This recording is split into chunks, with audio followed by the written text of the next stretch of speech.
नमस्कार, आप देख रहे हैं हर तस्वीर में कहानी है और मैं हूं आपके साथ विभा उपाध्याय। सहरसा में विवाह समारोह के दौरान एक बार फिर से हर्ष फायरिंग हुई। वरमाला के स्टेज पर दूल्हा और दुल्हन एक दूसरे को वरमाला पहनाने के लिए तैयार खड़े हैं, लेकिन गोलियों की बौछार थमने का नाम नहीं ले रही।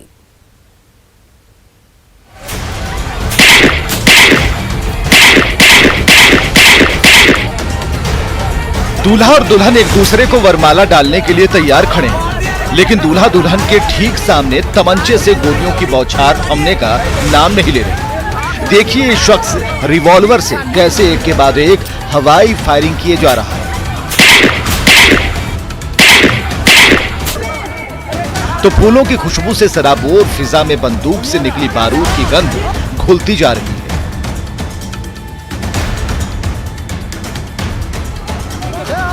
ये सहरसा के एक विवाह समारोह का नजारा है, जहां शुभ घड़ी में दूल्हा और दुल्हन वरमाला लेकर तैयार खड़े हैं, लेकिन उनके सामने ही एक बंदूकबाज फायरिंग करने से बाज नहीं आ रहे। देखिए ये शख्स पॉकेट से कैसे एक के बाद एक कारतूस निकालकर उसे रिवॉल्वर में लोड करता है और फिर उसी लोडेड पिस्टल से एक के बाद एक गोलियां छूटती जा रही हैं।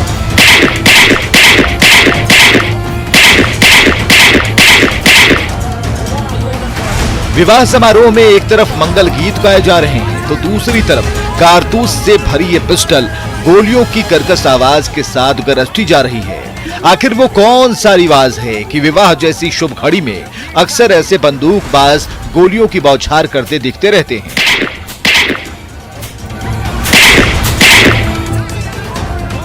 तो इनकी चूक की वजह से अक्सर शादी ब्याह जैसी शुभ घड़ी में चीख पुकार मच जाती है। शादी ब्याह जैसे समारोहों में बार बार हर्ष फायरिंग नहीं करने की अपील की जाती रही है। बावजूद इसके फायरिंग का ये दौर थमने का नाम नहीं ले रहा। कुमार अनुभव, न्यूज़ 18 सहरसा। तो पटना सिटी का किला हाउस गोलियों की बौछार से गूंज उठा। करोड़ों रुपए की प्रॉपर्टी के विवाद में इस प्रतिष्ठित बंगले को गोलीबारी का मैदान बना दिया।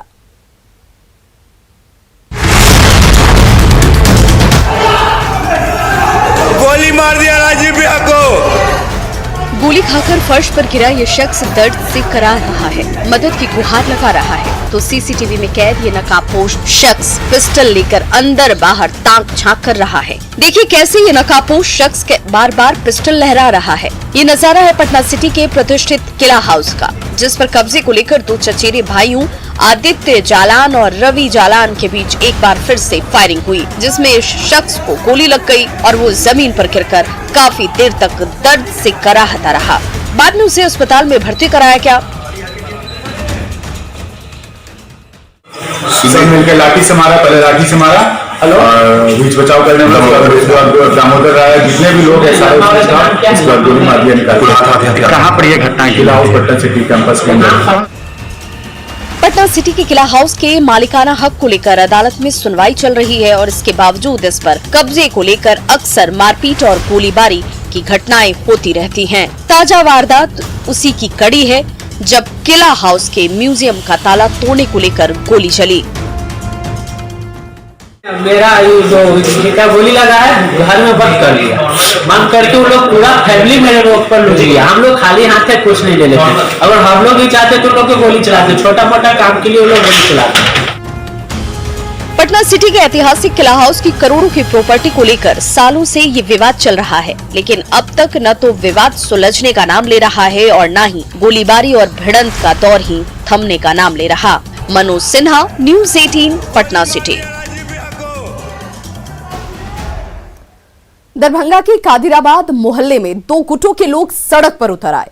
उसके बाद क्या डंडे और क्या लाठियां, बस हंगामा ही हंगामा दिखा।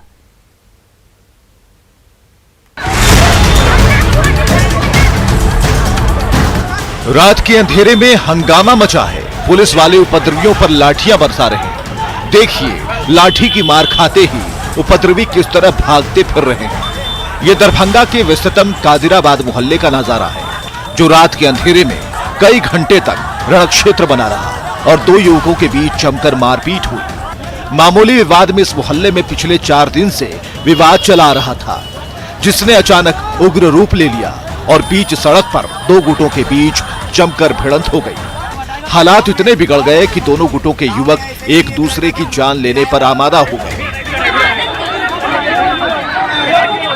एक दिन फिर मेरा भाई को पकड़ के मारा, तभी भी कुछ हम लोग नहीं बोले, फिर आज भी फिर पकड़ के मारा।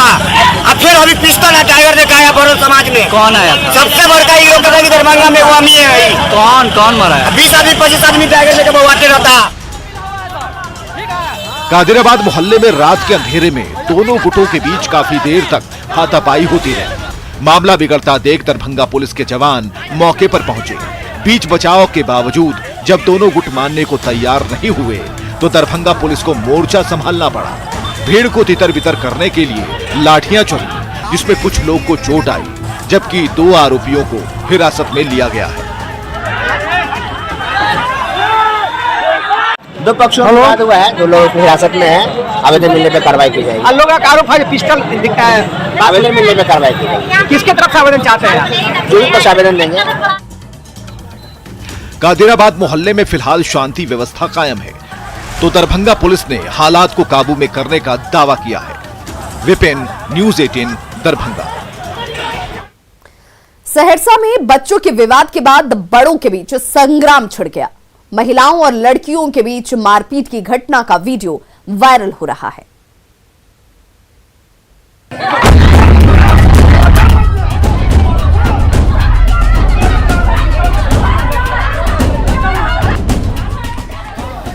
ये युवती इस महिला पर लोहे के रॉड बरसा रही है। देखिए एक के बाद एक किस तरह से लोहे के रॉड से इस महिला पर लगातार वार किया जा रहा है, तो दूसरी युवती इस महिला पर अपने हाथ से मुक्के बरसाई जा रही है। देखते ही देखते नया बाजार का यह मोहल्ला रणक्षेत्र बन गया। महिला पर लोहे के रॉड से लेकर मुक्के की बरसात हो रही है। जो भी बीच बचाव करने की कोशिश कर रहा है उसे भी मुक्के का सामना करना पड़ रहा है। इन महिलाओं के बीच काफी देर तक मारपीट होती रही। कोई मुक्के बरसा रहा है तो कोई लोहे के रॉड से वार कर रहा है।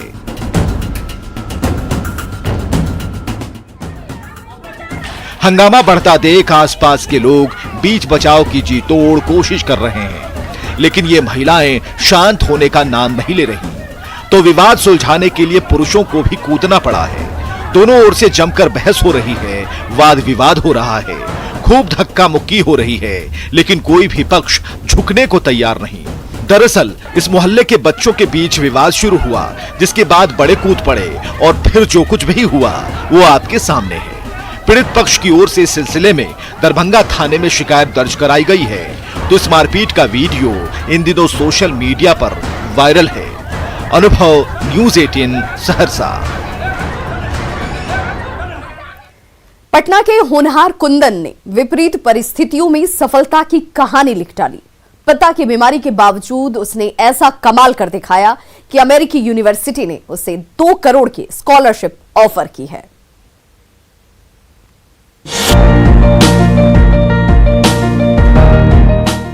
सोना आग में तपकर ही कुंदन बनता है।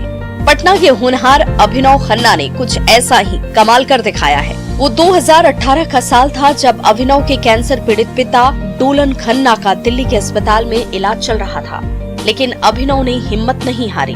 पिता की देखभाल तो की ही, 11वीं और 12वीं की पढ़ाई भी जारी रखी। इसी का नतीजा है कि वो न सिर्फ अच्छे नंबरों से पास हुए, बल्कि अमेरिका की केस वेस्टर्न यूनिवर्सिटी ने 2 करोड़ की डेविस स्कॉलरशिप के साथ उन्हें दाखिले का ऑफर दिया है। मुझे दिन में मैं पापा के साथ हॉस्पिटल में उनके बेड पे ही बैठ के पढ़ता भी था और उनका भी देखभाल भी करनी होती थी। सुबह शाम उनको देखना होता था और साथ ही साथ मुझे अपनी पढ़ाई पे भी ध्यान देना होता था कि मैं अच्छे मार्क्स और अपने अच्छे ग्रेड्स लाऊं। पटना की साधारण से परिवार का होनहार लाल अभिनव अपने दम पर 7 समंदर पार अमेरिका में पढ़ने का सपना पूरा कर पाएगा। बेटी की इस उपलब्धि पर माता पिता की खुशी का ठिकाना नहीं है।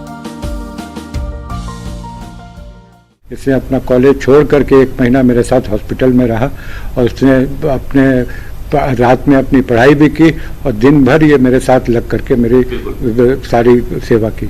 मेरे सपने मेरे हैं, ये उसका सपना था, बचपन से था कि मैं बाहर जाके बहुत अच्छी यूनिवर्सिटी से पढ़ाई करूं, और वो उसने पूरा करने के लिए एक कदम अपना बढ़ा लिया है। बिहार की एक और असाधारण प्रतिभा अमेरिका में छा जाने को तैयार है। ये माता पिता के लिए खुशी का मौका तो है ही, बिहार के युवाओं को भी वो अपने सपनों को पूरा करने के लिए संघर्ष की प्रेरणा दे रहे हैं। रजनीश, न्यूज़ 18 पटना।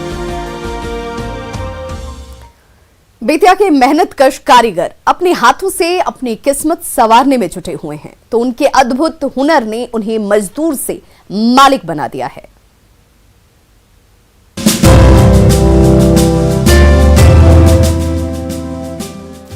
ये कारीगर अपने हाथों से मखमली साड़ी पर जरी की बारीक बुनाई में जुटे हैं, तो हाईटेक सिलाई मशीन चला रहे ये कारीगर थोक कपड़ों से एक से बढ़कर एक फिटिंग के कपड़े तैयार करने में जुटे हैं। ये बेतिया की चनपटिया बाजार समिति में खुले चंपारण क्रिएशन सेंटर का नजारा है, जहां लॉकडाउन के दौरान बड़े बड़े शहरों से लौटे ये कारीगर अपने हाथों से अपनी किस्मत संवारने में जुट गए हैं। सूरत में थे, साड़ी की बुनाई कर रहे थे सूरत में, तो उनका मशीन यहाँ लग गया तो लगभग 3-4 लाख का सेलिंग कर चुके हैं, 4 लाख का। और अपना काम तो अभी शुरू हुआ हम लोग का, अभी चल रहा है, सैंपल वैंपल हम बना रहे हैं। इनमें से कोई कारीगर सूरत की साड़ी मिल में काम करता था, तो कोई कोयम्बटूर की कपड़ा मिल में, तो कोलकाता से लेकर चेन्नई की फैक्ट्रियों में काम करने वाले ये मजदूर आज अपनी मिट्टी में ही अपने हुनर की बदौलत मजदूर से मालिक बन गए हैं। तो यहाँ तैयार बेतिया ब्रांड के कपड़े लेह और लद्दाख से लेकर कोलकाता और मुंबई तक भेजी जा रही हैं। उन्होंने अभी 40,000 ट्रैक सूट का उन्हें डिमांड हुआ है लद्दाख से, जिसमें कि 20,000 वो दे भी चुके हैं। उसी प्रकार से जैसे एक लोअर बना रहे हैं, तो उनका लगभग 30,000 लोअर ऑलरेडी निकल चुका है।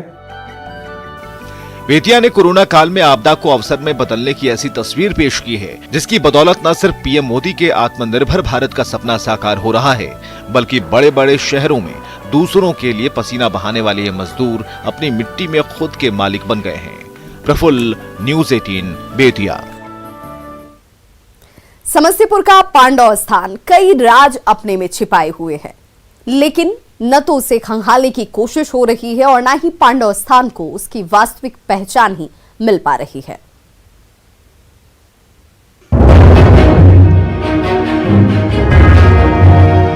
पांडव स्थान की मिट्टी के नीचे इतिहास के कई राज दफन हैं। कहा जाता है कि महाभारत काल में जब लाक्षागृह में पांडवों को जिंदा जलाने की कोशिश हुई थी, तो इस विशाल पेड़ के नीचे बनी सुरंग से पांडव बच निकले थे।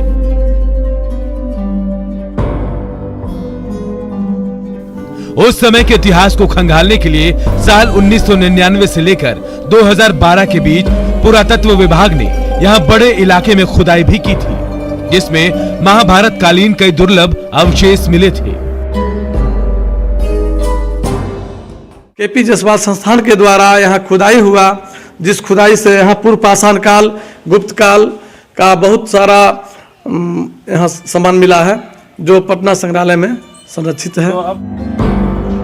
पुरातत्व विभाग की खुदाई में जमीन से 17 फीट नीचे प्राचीन इमारत का ढांचा मिला था, तो तीर, हाथीदांत और पुरातात्विक मुहर जैसे कई अवशेष भी पाए गए थे। तो इस स्थान पर आज भी इतिहास के कई निशान बिखरे हुए हैं, लेकिन ना तो उसे खंगालने की कोशिश हो रही है और ना ही पांडव स्थान को पर्यटक स्थल बनाने की पहल की जा रही है। हम लोगों ने उसका पुनः निरीक्षण कराया है और वहाँ पर नियोलिथिक और चैल्कोलिथिक एरा के अवशेष मिले थे, तो हम लोग उसका फिर से नए सिरे से प्रपोजल बना करके सरकार को भेजेंगे। पांडव स्थान धार्मिक आस्था का केंद्र तो है ही, यहाँ इतिहास के कई अनसुलझे राज भी छिपे हैं, जिसे दुनिया के सामने लाया गया तो न सिर्फ पांडव स्थान का नाम होगा, बल्कि ये इलाका पर्यटक स्थल के रूप में विकसित भी हो सकेगा। मुकेश कुमार, मुकेश, न्यूज़ 18 समस्तीपुर। घने कुहासे में भी भारतीय रेल पटरी पर सरपट दौड़ रही है। जी हां, हाईटेक एंटी फॉग डिवाइस का ही कमाल है कि आपकी रेल आपको सही समय पर आपकी मंजिल तक पहुंचा रही है।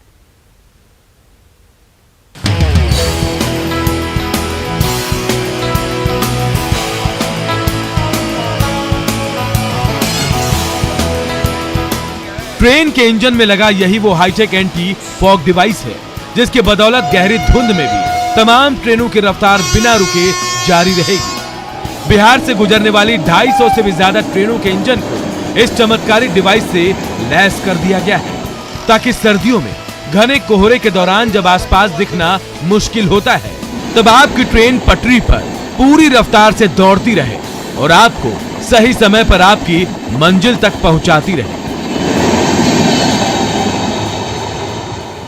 हमारा सिग्नल जो है कितना दूरी पर है, जिसके कारण गाड़ी को कंट्रोल करने में हमको काफ़ी सुविधा होता है। ऐसे जो है कि गाड़ी का जो विलम्ब होता है उसको विलम्ब होने में हमको सहायता मिलता है कि गाड़ी विलम्ब ना हो। इसका काम है कि सिग्नल को पहले इंडिकेट करता है कि अब ये स्टेशन आने वाला है और ये सिग्नल है, ये गेट है, तो इससे सिग्नल के साथ साथ गेट भी, हाल्ट भी सब इंडिकेट करते रहता है। इस मशीन ने सर्दी के मौसम में ट्रेन यातायात में रुकावट डालने वाली तमाम मुश्किलों को दूर कर दिया है। अब लोको पायलट को आने वाले सिग्नल और प्लेटफॉर्म की जानकारी पहले ही मिल जाती है। इससे घने कोहरे में हादसों की आशंका तो खत्म हो ही गई। 90% से ज्यादा ट्रेनें अपने तय समय पर सरपट दौड़ रही हैं। दिनों में जब रेल परिचालन होती है तो हम विशेष तौर पे एक सावधानी बरतते हैं, जैसे कि हम सारे लोको में जो हमारे लोको पायलट्स हैं उनको FSD देते हैं, fog safety device. Anti fog device ने सचमुच कमाल कर दिया है। घने कोहरे में भी ज्यादातर ट्रेनें न सिर्फ तय समय पर चल रही हैं, बल्कि रेल यात्रियों को लेट लतीफ ट्रेनों का घंटों इंतजार करने से भी छुटकारा मिल गया है। अमरजीत, न्यूज़ 18, दानापुर। पूर्णिया में सर्दियों के मौसम में लोकल भक्का की डिमांड बढ़ती जा रही है, तो सेहत और स्वाद से भरपूर भक्के का सुबह शाम जायका लेने वालों का तांता लगा हुआ है।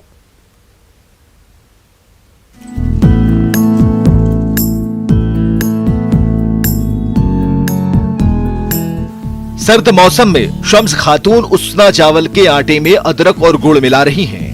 मिट्टी की गर्म हांडी के अंदर कुछ देर तक भाप में पकते ही सेहत और स्वाद से भरपूर भक्का आपके लिए हाजिर है। तो इस सुपाच्य भक्का का जायका लीजिए और ठंड दूर भगाइए। सीमांचल में खास तौर पर इस मौसम में साउथ इंडियन इडली पर लोकल भक्का की चाहत भारी पड़ रही है। सुबह उठने के साथ पूर्णिया के बाशिंदे भक्का से ही भरपेट नाश्ता करते हैं। तभी तो पूर्णिया के गली मोहल्लों में सुबह सुबह भक्का के कई स्टॉल खुल जाते हैं। सोचते हैं कि ठंडा का मौसम में भक्का बनाएंगे, बिकेंगे, सब भाई बंधु लोग खाएंगे। 10 वाला है, 5 वाला है, 15 वाला रहेगा, जैसा चलेगा वैसा बनाएंगे। जिसको जैसा प्यार लगते है खाने में, वो स्वाद लगते हैं तो वो लेते हैं।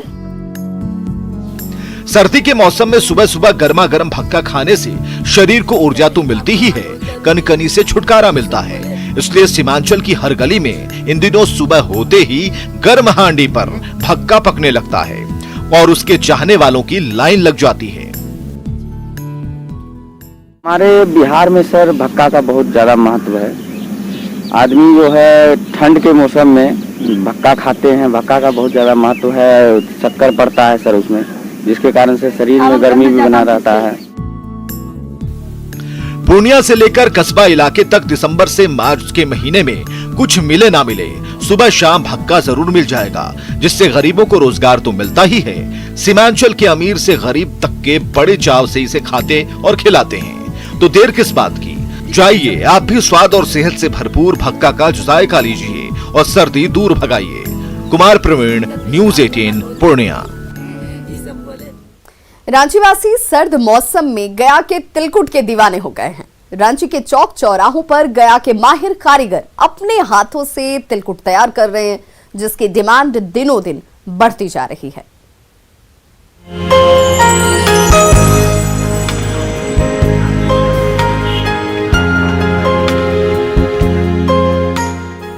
गर्म कढ़ाई पर चीनी की चाशनी उबल रही है तो मिट्टी के बर्तन में भुनी जा रही तिलकुट से निकलने वाली सौंधी खुशबू रांची की आबो हवा में घुलती जा रही है। मकर संक्रांति का समय नजदीक आ रहा है तो रांची के चौक चौराहों पर इन दिनों तिलकुट की दर्जनों दुकानें खुल चुकी हैं, जहां हर समय ताजा और खस्ता तिलकुट तैयार होते रहते हैं और इसके साथ ही हर तरफ तिलकुट की महक तैरती रहती है। तिल डालते हैं, तिल डाल के उसको सानते हैं, सानला के बाद लोया काटते हैं, लोया काट के बाद कूटते हैं। उससे पहले चाशनी करते हैं, चाशनी कैला के बाद ढालते हैं, उसके बाद गट्टा खींचते हैं, गट्टा खींच के उसके बाद सुखाते हैं। इस मौसम में तिलकुट तो हर जगह बनते हैं, लेकिन गया के माहिर कारीगरों के हाथों से तैयार तिलकुट का स्वाद तो अनूठा ही होता है। उसकी डिमांड भी सबसे ज्यादा होती है और यही वजह है कि इस मौसम में तिलकुट तैयार करने के लिए खास तौर पर गया के सैकड़ों कारीगरों को रांची बुलाया गया है। गया से मिस्त्री मंगाते हैं कि वो कारीगर बढ़िया से बनाता है, इसलिए हम गया से मंगाते हैं। यहाँ का मिस्त्री ठीक से बनाता है नहीं, इसीलिए गया से हम लोग मिस्त्री बोला मंगा के हम लोग बनवाते हैं। गया का नाम से ही बिकता है, गया का ब्रांड है। अच्छा। गया का नाम से ही ज्यादा प्रसिद्ध है, इसलिए गया का नाम से ही ज्यादा लोग खोजते हैं। मकर संक्रांति आने में अभी कुछ ही वक्त बचा है, लेकिन रांची के चौक चौराहों पर सजी तिलकुट की दुकानों से निकल रही सौंधी खुशबू से राजधानी की आबो हवा सराबोर हो चुकी है, जो रांची में तिलकुट के शहर गया की याद दिला देती है। उपेंद्र कुमार, न्यूज़ 18 रांची। और यहाँ रुकना एक छोटे से अंतराल के लिए, फौरन होंगे वापस, बने रहिए हमारे साथ।